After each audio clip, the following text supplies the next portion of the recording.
Hey guys, welcome back to my channel. How y'all been? How's quarantine treating you? I thought I'd come back and give y'all another video since my last video did so well. In fact, if you look at all my other videos, this one is exceeding, so I think I'm getting somewhere.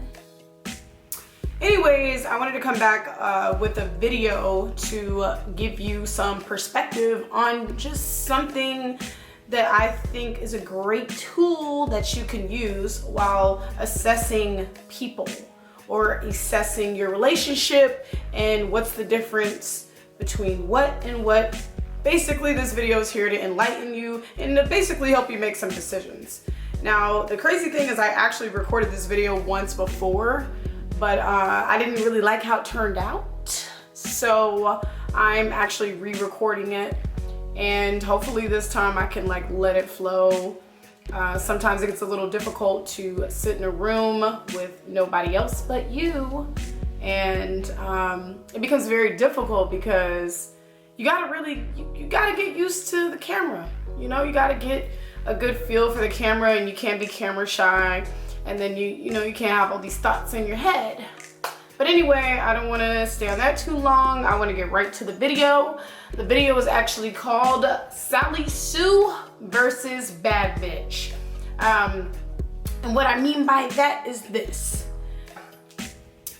First of all, I want to talk about Sally Sue's. Sally Sue is a nickname that I made up discussing the more compassionate person. It was just a metaphoric way of saying this person is compassionate. I don't mean it to be offensive to anyone named Sally, but you get what I'm saying. And I'm gonna read some of the qualities of Sally Sue's. Also, I'm going to give you the definition of what a Sally Sue is. And also the definition of, I'm going to give you you know what? I'm going to give you the definition of what a Sally Sue is. Meaning, Sally Sue is a metaphor for a woman or a man that represents more of the compassionate traits.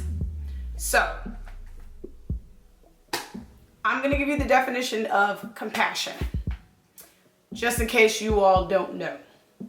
The definition of compassion is sympathetic pity and concern for the sufferings or misfortunes of others. So you have people in this world that are more compassionate, and you have some people in this world that are more ego-based. Right now, we're just going to talk about the more compassion-based, which are our Sally Sue's. So Sally Sue's these are the qualities, and if this sounds like you, there's nothing wrong with Sally Sue's. There are positive things about being a Sally Sue, but I'll get to the conclusion later. And here we are. Number 1, more willing to settle. Meaning, more willing to settle, they're probably gonna put up with anything. Always willing to commit and ready to accommodate.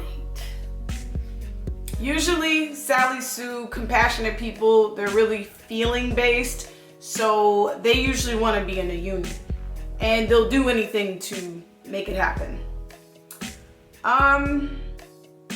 Usually they're homebodies because they don't have the need or the want to mingle with other people. They enjoy more of an intimate setting.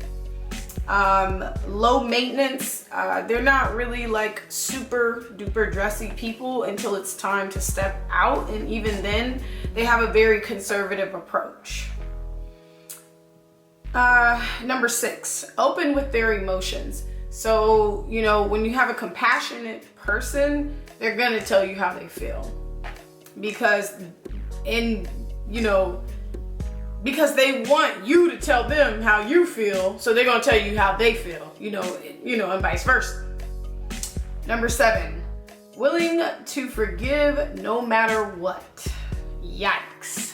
So, those are usually the women that you see, or the men that you see, stay in relationships that are extremely toxic and don't do anything for them But because they're only putting the other person first, they tend to continue to get abused. And it's sad because they put other people's feelings before their own, and it's almost to a point where it can become potentially detrimental to your life. Number 8, they don't care about money. Because like when I go back, once again, being compassionate and being more of a feeling-based person, you're not as crazy about money. Like money is not your main motive in life. Like to find the one you love and to have intimacy and closeness, those things you reward more. You're probably more family-oriented and things like that. Number 9, willing to commit and truly wants the relationship. So I kind of said that. Number 2 was kind of similar, but meaning they're gonna do anything to keep the commitment there because that's all they want. That's like love is like their goal in life because like I said, same thing, intimacy, closeness, they value those things. Those are the things that make them happy and make them feel good. And the last one, number 10, cares about you. They always care about your well-being. Once again, putting themselves last and putting everybody first. So yeah, those are the Sally Sues of the world. And Sally Sues are really great people. They're really emotional sometimes. They can be a little crazy because, when a person is that passionate about other people, they tend to get hurt a lot from people that are a little bit more on the ego-based side, which are people that are all about self. So, we all, like I said, we all carry characteristics from both ends, but this kind of helps you put some things in perspective when you're looking for a good friend or a partner based on how you are and what works for you. So we're gonna move along to the ego base. We call these the bad bees of the world. Well, bad bitches. I don't want my video to get monetized, but the bad bitch. So let me go ahead and read to you the definition of ego. The definition of ego is a person's sense of self-esteem or self-importance. So basically, ego is going to be you basically only care primarily about yourself. You tend to be a little bit more selfish. It's just self. So I want to go ahead and get into some of the qualities of a more ego-based person and how they tend to act in a relationship and/or friendship. Okay, so number 1, always looking for perfection and won't settle. These are usually your people that are in a relationship but they never get married, or they are in a toxic relationship and they go back and forth with their partner a lot of blow up, a lot of explosions type of thing. Number 2, wants to show off in public so you won't be cooking or staying home. They are all about ambiance. They are all about, I worked hard for my money and I want to show it off. They're usually, dressed to the nines. They really care about material things because, most of the time ego people are not that deep. Not that that's a bad thing. Like I said, if it works for you, it's great. If it, doesn't, then gotta find a different match. But anyway, moving right along. Money is the most important to an ego-based person because an ego-based person is all about their hair, all about, looking good, wearing nice clothes, it's all about impressing the world and bringing everything to them. So, number 4 is they're not open with their emotions. They're usually very fearful, and they're usually some of the most sensitive people internally, but they rarely show their emotion, or they don't even like to address their emotions if they have them, and they're way too much. Like, they don't even get close to people like that. Their attitude is very nonchalant. They, don't really care. They're like, if you get mad at them, they're just kind of like, oh, okay, You know, because they primarily think of self and what they have to do to put their self in line. And they just don't have time to be caring or worrying about how you're feeling because they don't want to lose out on anything. Number 7, they're extremely career oriented. So usually ego-based people are all about what it looks like on the outside. You know what I mean? They're more extroverted. Like I said, you know, they want to, you know, want everything to look good on the outside. So, and they're all about their money, and they are all about their achievements and impressing people, you know? They usually, number 8, they fear commitment. Number 9, they tend to be smooth talkers. And number 10, they come across extremely confident. So those are some of the differences between your compassion-based person versus your ego-based person. You're Sally Sue and you're a bad bitch.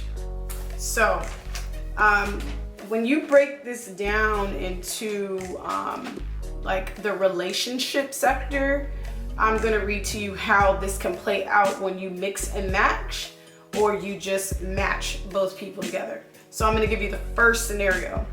The first scenario is this.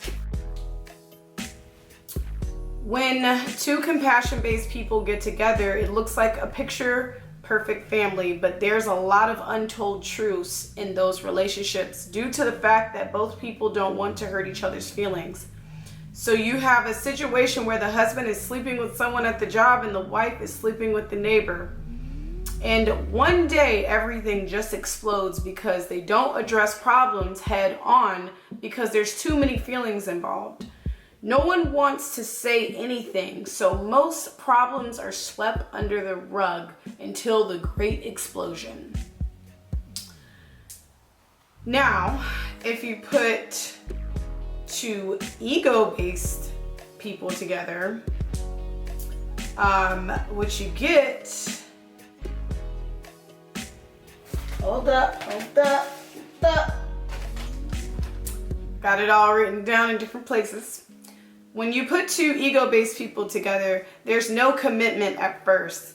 Let's say they do get married. Someone is going to have to be more compassionate to make it work. Someone is going to have to be more compassionate to make it work.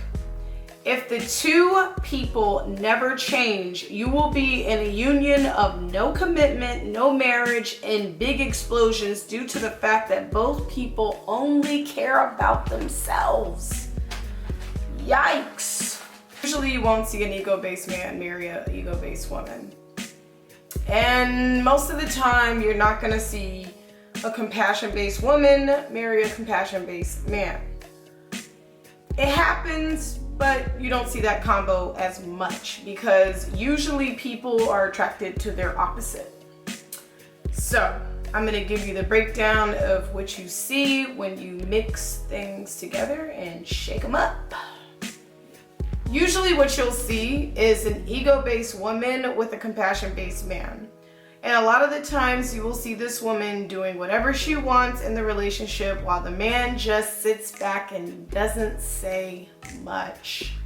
You will see the ego-based man marry the compassion-based woman.